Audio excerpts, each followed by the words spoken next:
เพิ่นมาใส่มือเดียวแล้วเลยเนาะเมื่อคืนนี่ก็ใต้เพิ่นคืนตัวซะนี่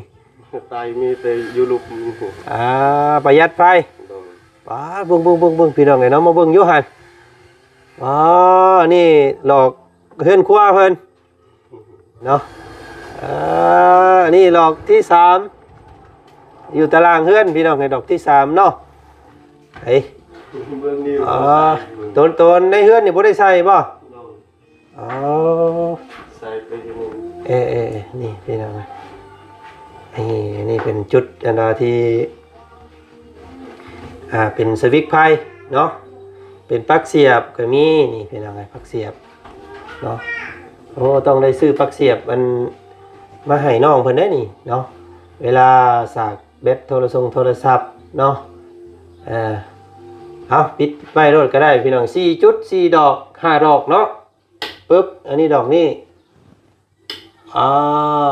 สว่างสวัยพี่น้องยามันดอกเนาะเอาไว้นั่นแหละเพราะว่ามันกลางนั่นมันก็ใต้อีกมันอันนี้กลางคืนมาเนาะบอกค่อยหมดเลยหมดเลยบ่เป็นหยังต้องมีไม่หมดมันบ่มันเนาะมารอบนี้แม่เพิ่นก็ซื้อของซอยห้านแม่น้องเชื่อเนาะแล้วก็มามอบให้ตะโลอีกพี่น้องอันนี้น้ำปลา3 ขวดยำแล้วก็อันนี้กระเทียมเนาะอันนี้พริกพี่น้องเลยอันนี้แก้วสบายดีขอบใจค่ะนบเนาะเคยไปเฮ็ดเวียกเฮ็ดงานอยู่ไทยแล้วก็เก็บออมด้วยตัวเองนะเรือนซานนี่ยังก็ซื้อเองเบิดเนาะบ่ได้มีผู้ใดซอยเลยพี่น้องเอ้ยพ่อแม่ก็เพิ่นก็บ่มีไปเฮ็ดเงินเฮ็ดทำงานมาก็เก็บออมซอยกันผัวเมียแล้วก็ซื้อเรือนหลังนึงซื้อเรือนเก่าเพิ่นพี่น้องแล้วก็ซื้อรถเนาะรถขี่หาเองเลยพี่น้องเอ้ยเนาะหาเองทั้งนั้นเลย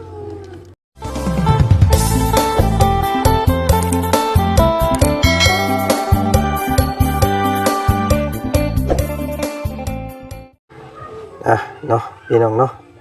กับทักทายสบายดีเด้อเนาะพ่อแม่พี่น้องหมู่เพื่อนกันเมื่อสู่คู่สู่คนเจอกันกับบ่าวจันพี่น้องเนาะบรรยากาศตอนค่อยค่ำยามแรงบ่าวจันแพงกายอยู่พี่เด้อบางนี้พี่น้องเลยเนาะบ้านสะทึมเนาะบ้านของน้องตะโลกับน้องบัวบานพี่น้องเลยเนาะก็เห็นทางกรมไฟฟ้าเพิ่นได้โทรหาบ่าวจันเนาะพี่น้องเนาะบอกว่าใส่เด้อว่าซั่นพี่น้องเอ้ยเนาะเรียบร้อยแล้วว่าซั่นโอ้นี่พี่น้องเอ้ยเนาะเป็นสายเป็นก๊กเป็นเสานิ่งมาเรียบร้อยแล้วเนาะนี่พี่น้องเอ้ยตั้งแต่เสาตัวนั้นมาแล้วก็ใส่เสาเสริมตัวนี้ตัวนึงเนาะเรียบร้อยแล้วพี่น้องเอ้ยใช่สว่างสวัยบาทนี่เนาะโอ้อันนี้ให้น้องคนใต้ให้เบิ้งพี่น้องไง ยังมาท่านได้คำเนาะสบายดีเนาะโอ้มาหอดจอดถึงตอนค่อยคำย่ำแรงพี่น้องไงเนาะเพิ่นใส่ให้จักมือเลยนี่มือวาดนี่เพิ่นมาใส่เพิ่นมาใส่มือเดียวแล้วเลยเนาะเมื่อคืนนี่ก็ใต้เพิ่นคืนตัวซะนี่ใต้มีแต่อยู่ลุกประหยัดไฟเบิ่งพี่น้องไงเนาะมาเบิ่งอยู่หั่นนี่หลอกเฮือนครัวเพิ่นเนาะสว่างสวัยบาทนี่พี่น้องเอ้ยเนาะกลางค่ำกลางคืนอยากกินข้าวกินน้ำลงมาจูไฟใต้อยู่นี่เนาะไผบัดพาส้มมึงโยเนาะอันนี้ห้องน้ำตัวนี้พี่น้องเอ้ยเนาะดอดที่2ห้องน้ำอันนี้เป็นมุงอาบน้ำอาบในแล้วเนาะสะอาดสะอ้างดีบาทนี้พี่น้องเอ้ยเนาะใช่พาส้มอีกเนาะอันนี้ดอกที่3อยู่ตารางเฮือนพี่น้องไงดอกที่3เนาะแจ้งจางปังอุ้ยคนน้อยเบิ่งไพ่ อีนอนเบิ่งไฟพี่น้องเอ้ยเอ็งแม่งอยู่สบายดีเนาะเจ้าเฮ้ยเบิ่งไฟบ่นี่นอนเอ็งแม่งเบท้องอยู่เบิ่งไฟพี่น้องเอ้ยเนาะดอกที่3อันนี้ดอกที่4อันนี้โอ้ยยังบ่แล้วบ่นี่ ยังบ่แล้วแต่อายเมื่อก็ไปเฮ็ดงานเลย ไปเฮ็ดงานหยังอีกเฮ็ดงานหยัง ขุดคุมกล้วย โอ้ กับลูกมันยังบ่แล้วอยู่ กุ้งกล้วยใช้กุ้งกล้วยไผ นี่อายเจ้าของหาน โอ้เอ้ยปันเพิ่นนี่ โดน โอ้พี่น้องเอ้ย เนาะ เนาะ หันใส่หมดแล้ว ฮะ ผัดเมื่อหันอากับใส่ลงอยู่นี่ประทึกไก่นอง แล้วเสียเงินให้น้องอีก โอ้จังเมนชาติเนาะโอ้ยตายแล้ว ผัดเมื่อหันเมียบอกว่าหับเงินจนบ่มวนเลย เออแต่ว่าใช่เบิดแล้วเงินน่ะหามานะ ใส่แล้ว ได้คักบาทนี่พี่น้องเอ้ยเนาะ ตอกนี่ให้มันแล้วซะมื้ออื่นเด้อ โดน เนาะเฮ็ดตัวนี้ก่อนนี่มันสิไหม้มันสิโกบบ่แล้วหั่นพี่น้องเอ้ยเนาะยังน้อยเดียวหนึงพาให้มันใส่ให้ก็แล้วละพี่น้องเอ้ยโอ้ย ตัวนี้กันว่า ก็นี่ก็ไล่ตอกเอาใกล้สิแล้วเด้เนาะ เดี๋ยวเราให้คอยซอยเราไป อืม เราให้1,500ผัดเสียไก่ก็1,500แล้ว เบิดซับ หมดเลย แล้วกันพี่น้องเอ้ยเนาะบ่มีเลยบาดนี้เนาะไปงานมื้อเดียวมาเบิดจ้อยเนาะ รับเงินทำน้ำหวานกินกับบ่มี ให้คุดคุมกล้วยให้เจ้าของห้าน โดน ค่าเพิ่นเนาะพี่น้องเอ้ยเฮ็ดจังไดล่ะบาดนี้ ก็ใส่ปะตัวหนึ่งอยู่นี่แหละ อืม ก็เลยมันมาตลอดคิดว่ามันจะถึง โอ้ยมันก็ไปถึงใกล้แล้วอ่ะเนาะใส่แถวนี้ก็ ไปถึงไก่ก็ใส่อยู่ถึง เออเสียเงินให้เพิ่นอีก เสียแล้ว ตายแล้วเนาะ ไม่อยากมีเหลือกับหลาน โอ้ยแห้งแล้งเนาะบ่ฝนบ่ตกเนาะอยู่พี่เนาะ โดน เออเอาเป็น4ดอทแล้วพี่น้องไงเนาะ4จุดที่ว่าจันให้ทางสร้างเพิ่นใช้โอ้ละเอียดไปเลยเนาะเพิ่นนิ่งตามเป็นระบบระเบียบคักแน่อันนี้ก็แจ้งย่างป้างพี่น้องไงเนาะลงมานอนอยู่ตะลุมตารางก็ได้เนาะใช้อยู่ขึ้นเบิ่งเทิงๆอยู่พี่น้องเนาะโอ้แห้งแล้งตั้งแต่เมื่อฝนบ่ตกเลยแต่เบิ่งนี่เนาะ ให้เมื่อแล้วบ่ตก ใส่เบิ่งก่อนพี่น้องไงเนาะรับมุงนอนเพิ่นไอ้ เบื้องนี้ ตัวในเฮือนนี่บ่ได้ใส่บ่อ๋อ ใส่ไปอยู่ นี่พี่น้องนี่เป็นจุดอันดาที่เป็นสวิตช์ไฟเนาะเป็นปลั๊กเสียบก็มีนี่พี่น้องไงปลั๊กเสียบเนาะโอ้ต้องได้ซื้อปลั๊กเสียบมันมาให้น้องเพิ่นได้นี่เนาะเวลาสากแบตโทรศัพท์เนาะเอาปิดไว้โลดก็ได้พี่น้อง4จุด4ดอก5ดอกเนาะปึ๊บอันนี้ดอกนี้อ้าวสว่างสวัยพี่น้องไอ้บาทนี้เนาะนี่ปึ๊บอันนี้เฮือนครัวเนาะตัวนี้เฮือนครัวอันนี้ห้องน้ำอันนี้ห้องลุ่มคักแล้วบาทนี่พี่น้องไอ้ทางตะโลเพิ่นเนาะใต้แต่ดอกตารางไว้กลางคืนเนาะปิดไว้พี่น้องไงมันมือบาดเฮาเฮ็ดเวียกเฮ็ดงานหยังจบไปแล้วก็ปิดไว้เนาะอันนี้มันแย่เข้าไปอยู่บ่ในเฮือนเจ้ามันเห็นหุ่งอยู่บ่เวลาเจ้าใต้ดอกนี่แหละกลางอันนี้หก ก็เลยบ่ได้เอาในเฮือนเนาะน้องเพิ่น ว่าไตอยู่ลูกนึงก็หกมันใหญ่เข่าอีก โอเคแล้วสิน้องเพิ่นมาบ่เอาก็ได้เฮาในเฮือนว่าซั่นพี่น้องเอ้ยก็เลยใส่แต่ดอกเดียวนี่เนาะมันก็เห็นเบิดนั่นแหละพี่น้องเอ้ยแต่ว่าประหยัดดอกไฟเอาเนาะหาเงินหาค่ำได้วันหน้าแล้วจังนั่นอีกก็ว่านั่นก็ได้เนาะเอาเนาะปิดไว้ก่อนไปลงบาดนี้โอ้คักแล้วพี่น้องเอ้ยเนาะ บ้านเมื่อมันอุ่นเวลาไก่ ฮะ ฮะ เออ โซลาร์เซลล์ เอามาเนาะอันเมย์เพิ่นว่าขอขึ้นตัวนั้นพี่น้องเอ้ย เอาได้ไฟแล้วก็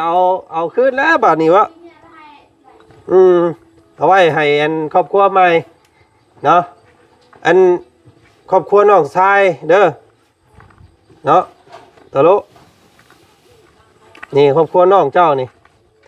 เพิ่นอยากมาต่อไฟเอาไปใช้ก็ได้เด้อแต่ว่าเสียค่าไฟน้ำกันเนาะ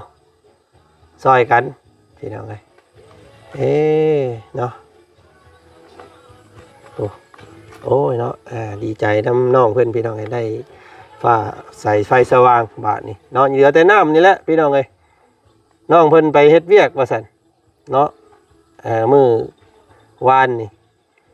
เลยยังบ่ทันได้เอาลงมื้ออื่นมีแต่ให้น้องเพิ่นหาวิธีเอาตัวนี้ลงเนาะอันเรื่องไฟแล้วน้องเด้อสิกำซับเจ้าอีกนิดนึงเนาะใส่น้ำกันกับน้องชายนี่เนาะคำว่าเพิ่น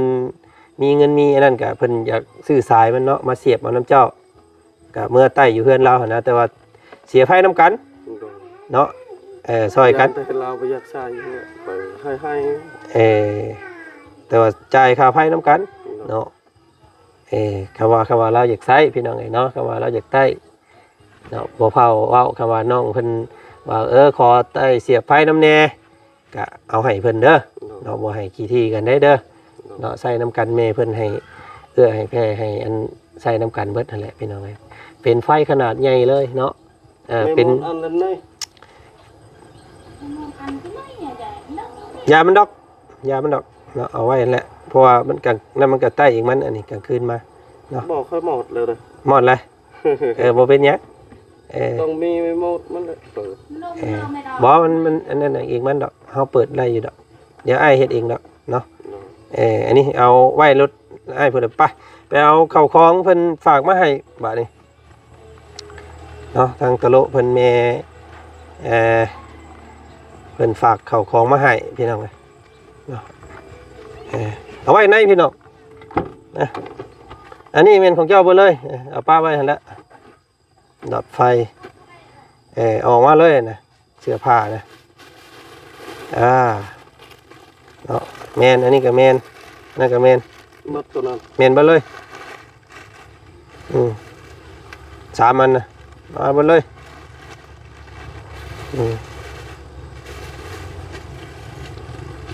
โอเคเนาะไปเอาได้เอามาเอาอีกยังบ่เบิดป้าไว้ตารางหันก่อนเนาะเอาขึ้นไปเอาลงมาเลยอยู่ทั้งเนาะแม่เจ้าเอามาฝาก ตัวถุงดำนะโบแมนกับอันนี้กับโบแมนเอาแมนตัวนี้มังนัดนี่โบแมนตัวนี้มาแมนไปเลยกับอันนั้นบาทเลย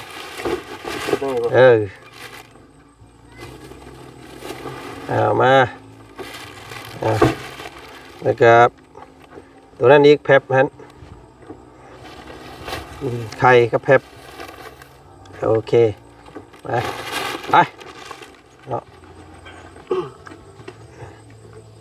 มือนี่ปะไปโมพอดีเอาไปให้ดี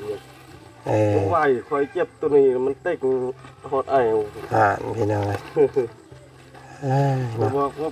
ปวดพักก่อนเลยมือนี่เนื้อไรเจ็บมันอ้อมไอเลยเนาะมาเบิ่งอีกพี่น้องเลยเนาะเห็นครัวแล้วนี่เนาะ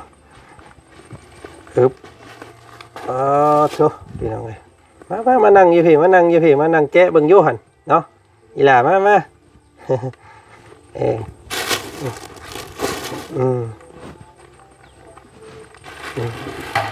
มึงอยู่ส่งเสื้อมึงอยู่หันพี่น้องไงเนาะส่งเสื้อนี่เป็นของทางแม่ยุ้ยกับพ่อตุยเพิ่นเนาะฝากมาให้ไว้ให้เจ้าไว้นุ่งไว้ใส่นี่เอานี่เป็นของแก้มึงอยู่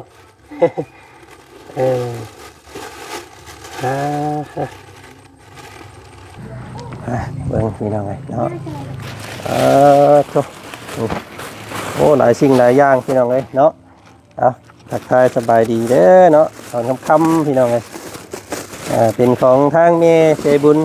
ที่สดสวยน้องเพิ่นเฮ็ดเฮือนนี่แหละพี่น้องเอ้ยเนาะมารอบนี้เมเพิ่นก็ซื้อของซอยห้านเมน้องเชอเนาะแล้วก็มามอบให้ตะโลอีกพี่น้องเอ้ยนี่น้ำปลา3 ขวดยำแล้วก็อันนี้กระเทียมเนาะอันนี้พริกพี่น้องเอ้ยอันนี้แก้วนะ เอ็ดสบายดี ขอบใจค่ะ นบ สบายดีเดี๋ยวไป ขอบใจเด้อ ขอบใจ เดี๋ยวนั่นแหละเอาเนี่ย เอาไปกินเด้อบ่ต้องอายเด้อเนาะอันนี้ล้างถ้วยเด้อนี่น้องเด้อเวลาเจ้าเอาออกอันนึงเดี๋ยวเอาไปป้าไว้ข้างในหันเอาไว้สั้นลุมเด้อเอาไว้สั้นกลางมันจังอันนั้นพอเช้าไว้ชั้นเทิงเนี่ยยันคนเอาเนาะโอ้ยตัวเก่าก็ยังบ่ทันเบิดอยู่เนาะอันนี้มาให้อีก3 อันนี่พี่น้องเนาะแล้วก็สกอตไบรท์พี่น้องสกอตไบรท์นี่แต่ว่าเอาแบบนี้เนาะเพิ่นสั่งมา6 อันเนาะสกอตไบรท์อันนี้ยาสระผม30 อันเนาะสระให้น้องๆเด้อสระให้น้องเก็ตน้องกัดเพิ่นน่ะกับซุมเจ้านี่เด้อนี่30 อันนี่พี่น้องเนาะ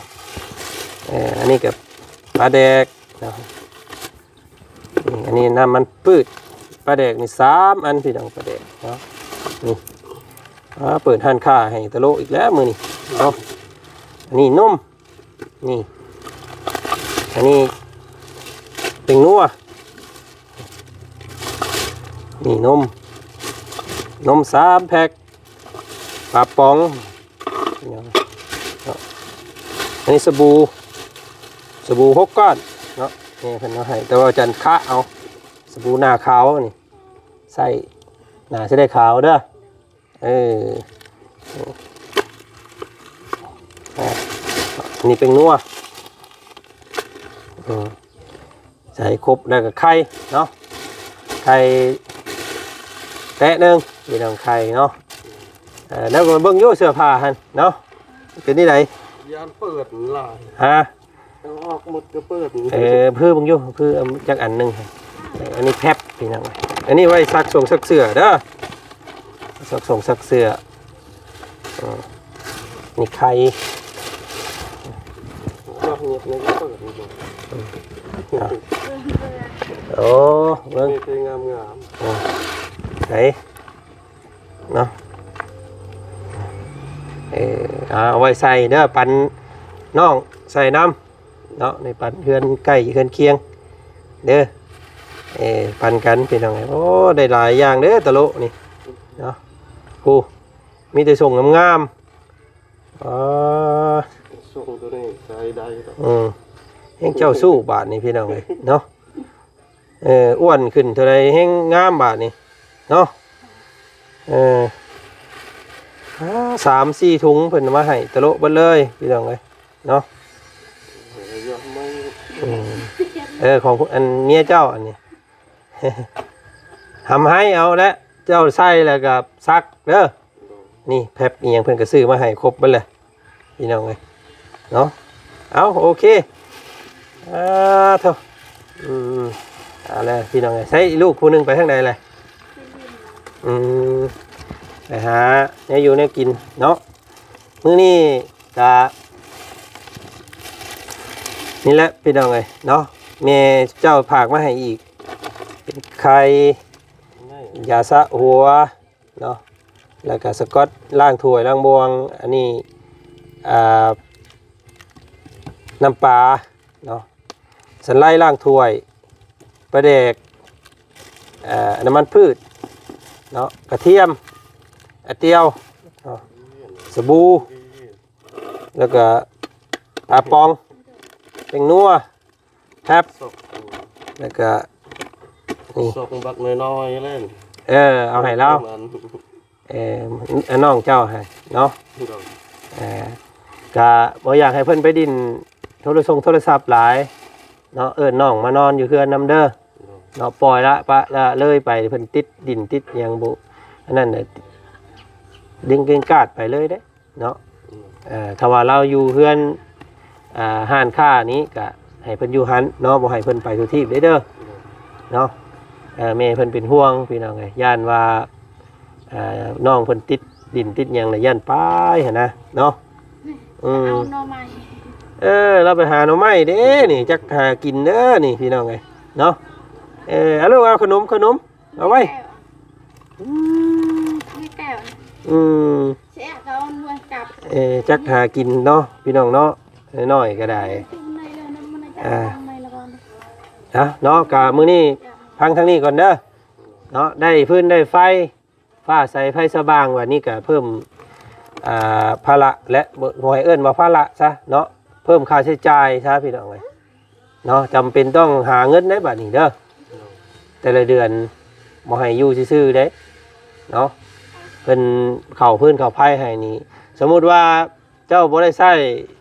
อันไผค่าไฟเพิ่นนี่ประมาณเดือน1 2เดือนเนาะเพิ่นก็สิระงับบ่ให้ใช้ไฟถ้าเจ้าบ่จ่ายเงินให้เพิ่นนะทุกๆเดือนเพิ่นมาเก็บเนาะถ้าเพิ่นบ่มาเก็บก็เจ้าถามเพิ่นโลดว่าผู้ใดเก็บค่าพื้นค่าไฟเนาะลองเบิ่งแต่ว่าเดือนแรกนี่เพิ่นน่าจะบ่ได้เก็บเงินเนาะเพิ่นให้ใช้ฟรีก่อนเดือนนี้เดือนนึงนี่เดือนนี้แหละเดือนแรกนี่เพิ่นให้ใช้ฟรีก่อนทดลองอันไฟก่อนเนาะกะทำงานเก็บเงินผู้จักออมและเด้อน้องเด้อผู้จักออมไว้ได้เงินเนาะโมเมนได้มาเลยกินเบิดบ่ได้เด้อเนาะผู้จักเก็บไว้ใส่นึกว่าค่าไฟเนาะมีค่าไฟเด้อนะ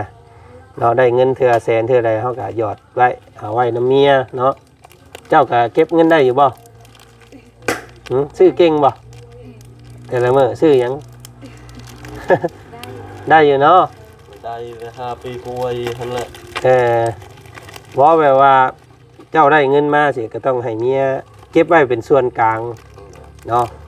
ทำระบบเงินไว้เด้อเก็บไว้เพื่อจ่ายค่าไฟเนาะต้องให้มันมีในถุง100,000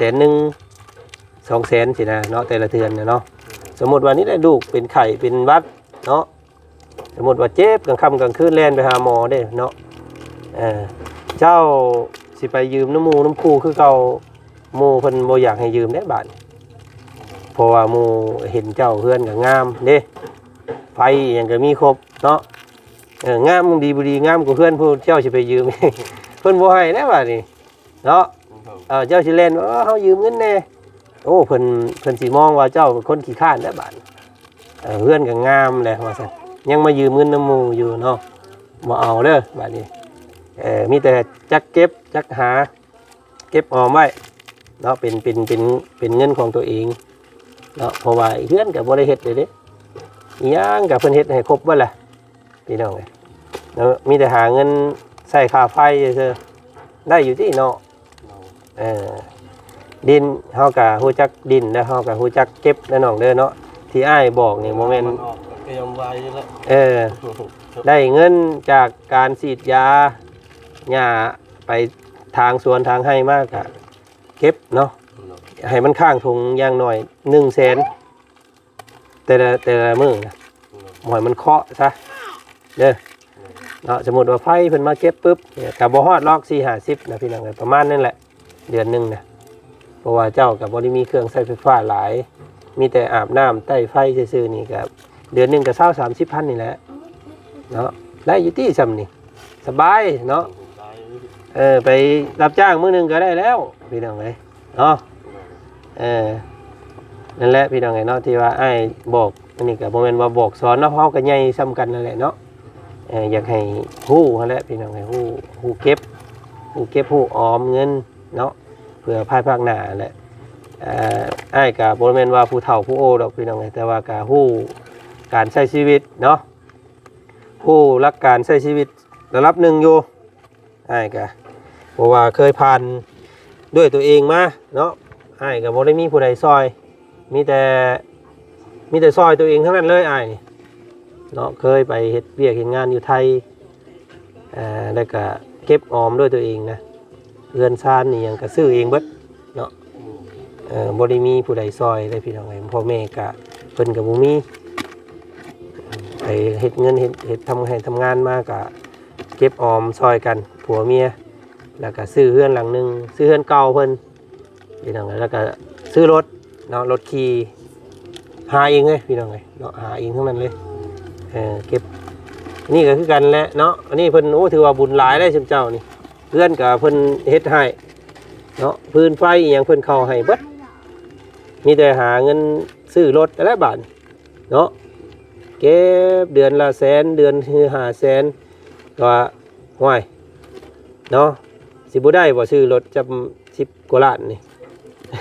ก็บ่ฮู้นำสุขภาพคอย อาหารพี่น้องเนาะมีแต่สุขภาพบ่ดี เจ็บมันคือเขาไข้การเฮ็ดเวียงหนัก มักไข่หลังอันนั้นน่ะเจ็บข้างเดียวบ่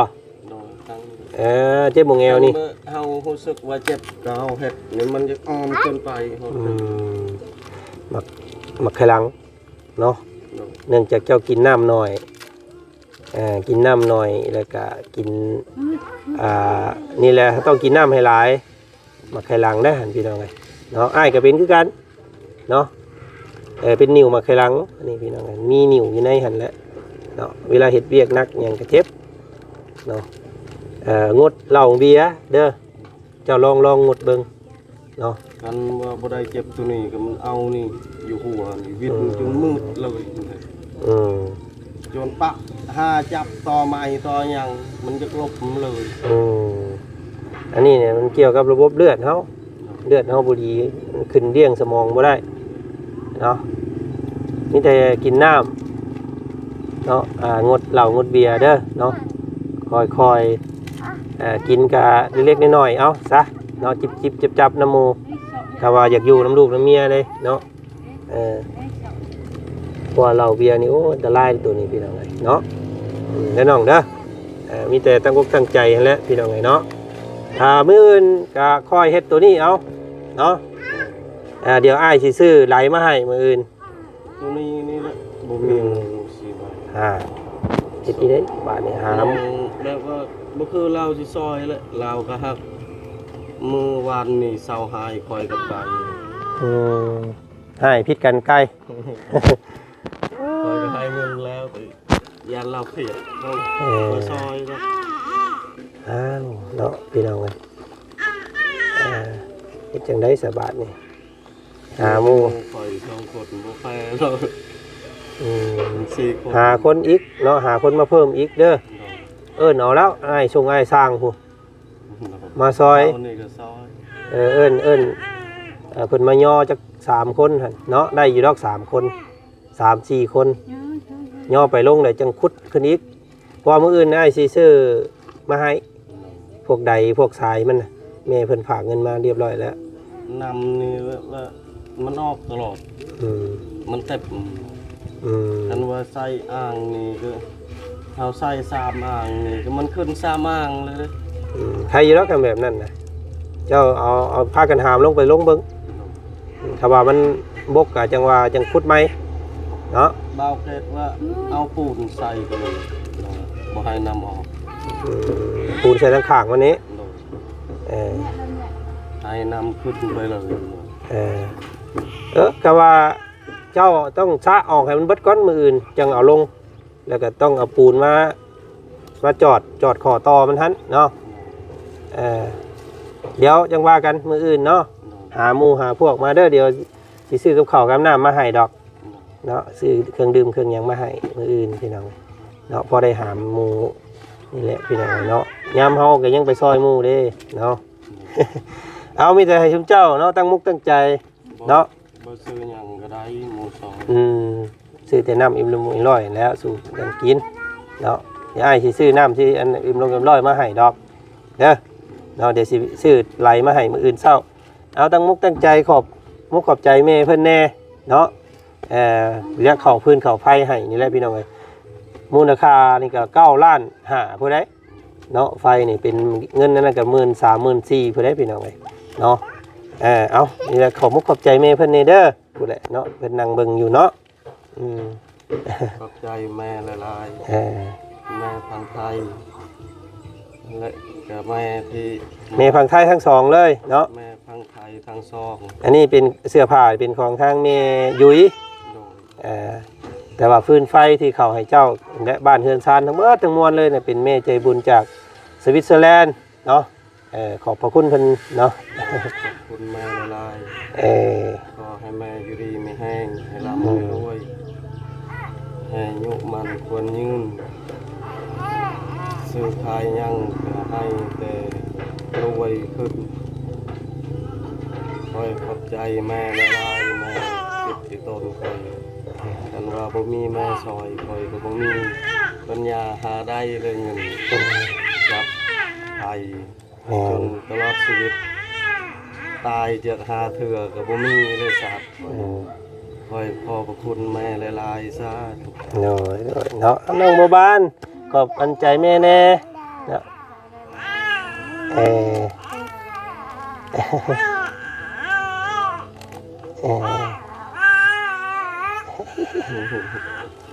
เอ้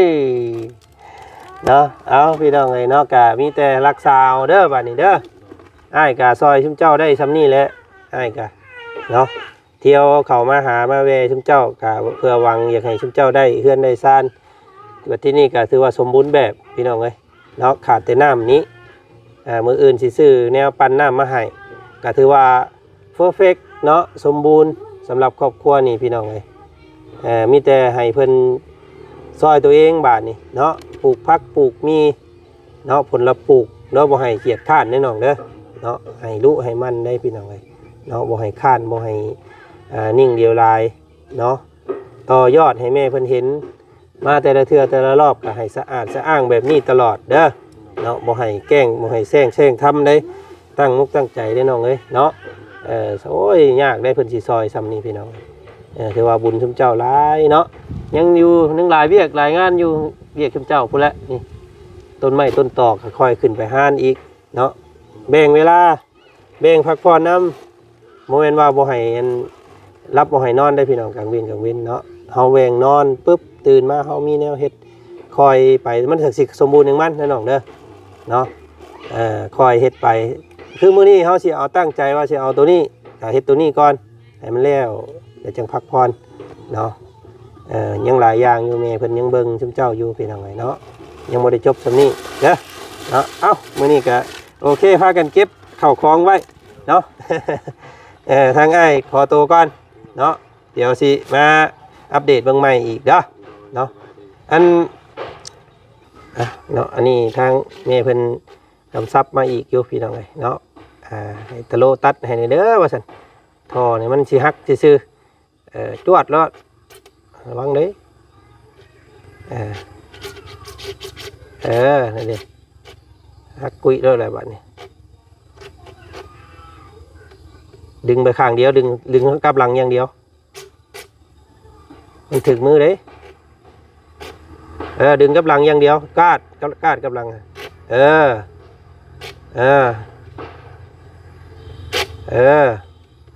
ได้เด้อวางเลยถึงมือเลยพอแล้วหักรถได้เลยพี่น้องเอ้ยเนาะสำนี่ก็โอเคเลยนี่เนาะหางลิ้นนี่มันน้ำมันบตกจะซื้อเด้อพี่น้องเด้อเนาะผลบตกจะซื้อความจริงมีอยู่อันนี้เจ้ายังไม่ได้ไปซื้อมาใช่ป่ะโอเคใช่พี่น้องเนาะมีแต่มืออื่นเดี๋ยวทางอ้ายสิซื้อมาให้แล้วกันเด้ออันผ่าปิดว่าเงินน้องเพิ่นเอาให้มื้อนั้นเอาไปซื้อยาลูกสาวป่ะลูกสาวถอกท้องน้อง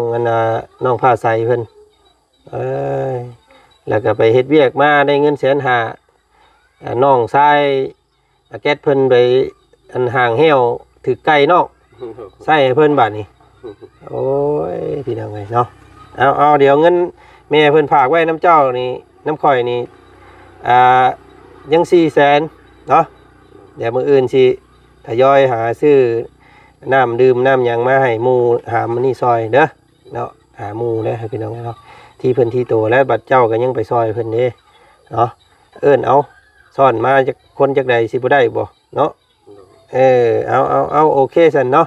เดี๋ยวมื้ออื่นพ้อกันเดี๋ยวให้ได้ตัวนี้เด้อบัดนี้เด้อ ไปเนาะเอาเก็บไว้เนาะแนวใส่แนวซอยนี่เด้อไปใส่พี่น้องเอ้ยเนาะก็ถือว่าผ้าใสไฟสว่างพี่น้องเนาะกำชับเรื่องการใส่เงินของน้องเพิ่นนี่แหละพี่น้องเอ้ยเนาะเพราะว่าเงินบ่เคยอยู่ทงแหละเงินเข้าทงแหละก็มันบ่ค่อยอยู่นะพี่น้องเอ้ยเนาะมันเว้าง่ายๆบ่มีแม่เงินเนาะเป็นคนที่พากันเงินบ่ค่อยข้างทงนั่นแหละพี่น้องเอ้ยไล่10กิน20ไล่20กิน10เนาะมันก็เลยบ่มีทุนในการใช้ชีวิตเนาะบอกสอนน้องเพิ่นเล็กน้อยพี่น้องเอ้ยเนาะว่าซั่นก็ได้เอาก็จังได๋ก็ขอบพระคุณทางแม่หลายๆเด้อเนาะอยู่ดีมีแห้งเด้อแม่เนาะขอบพระคุณแม่หลายๆแม่จากประเทศสวิตเซอร์แลนด์พี่น้องเอ้ยเนาะสมมุติแบบบัดนี้ยังเดือหน้ามื้ออื่นเนาะบ่จันจัดการมาให้มีแต่ให้เพิ่นเอาท่อลงแล้วก็สิเอาไหลปั้นน้ำมาให้แล้วก็ถือว่าเสร็จสิ้นสมบูรณ์เนาะบ้านหลังนี้ว่าซั่นซะพี่น้องเอ้ยนอกจากนั้นก็ขึ้นอยู่กับโชคชะตาหรือว่ากรรมของพวกน้องเพิ่นเนาะสีรุ่งสีเรื่องไปหน้าบ่เนาะหรือว่าสีสุขสบายไปหน้าบ่ก็ขึ้นอยู่กับการกระทำของครอบครัวพวกเพิ่นเองแล้วกันพี่น้องเอ้ยเนาะทั้งแม่เพิ่นก็บรรลุและว่าซั่นซะแม่เพิ่นว่าก็สุดแต่ทั้งน้องเพิ่นสิเป็นไปและทางภายภาคหน้าว่าซั่นซะแม่เพิ่นก็บ่ได้กำชับจังซั่นจังซี่เนาะพี่น้องเนาะบ่แม่นว่าเพิ่นเอาให้และสิให้เจ้าเฮ็ดจังซั่นจังซี่เพิ่นก็บ่ได้บังคับพี่น้องเอ้ยเนาะก็ขึ้นอยู่กับตัวน้องเพิ่นมีแต่บอกสอนการใช้ชีวิตบ่ให้มันลุกมันจมคือเก่าหั่นแหละเนาะดึงขึ้นมาซำนี้ได้ก็อยากให้ย่างไปเองได้หั่นแหละพี่น้องเอ้ยเนาะบ่ให้ตกเหวลุ่มดิ่งลงเหวคือเก่าบ่ให้เฮ็ดเนาะอยากให้พากันอยู่กันแบบมีความสุขเนาะให้ทำมาหากินแบบสบายบัดนี้พี่น้องเอ้ยเนาะเพิ่นมอบความสะดวกสบายให้ซำนี้แหละอย่างไรก็ขอบพระคุณเด้อเนาะบัดสุขุสุคนมื้อนี้ไปก่อนพี่น้องมื้ออื่นพอกันใหม่เนาะสบายดีเด้อเนาะ